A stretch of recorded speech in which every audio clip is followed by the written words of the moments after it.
छतरपुर से बड़ी खबर है। मस्जिद में आग लगाई गई। सरपसंद अनासीर ने ये आग लगाई है। आग लगने से मजहबी चीजें जली है। 6 सरपसंद अनासीर के खिलाफ मामला दर्ज कर लिया गया है। 2 मुलजिम गिरफ्तार हुए हैं, बाकी की तलाश जारी है। हरपालपुर थाना के इमलिया गांव का ये पूरा मामला है।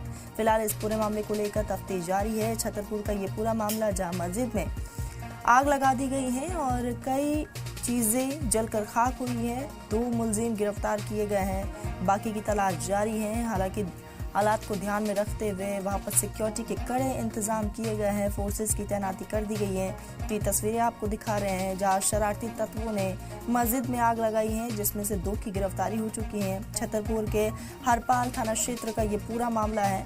गांव की एक मस्जिद में कुछ शरारती तत्वों ने मस्जिद में आग लगा दी और उसके बाद से ही काफी ज्यादा बवाल देखने को मिल रहा है।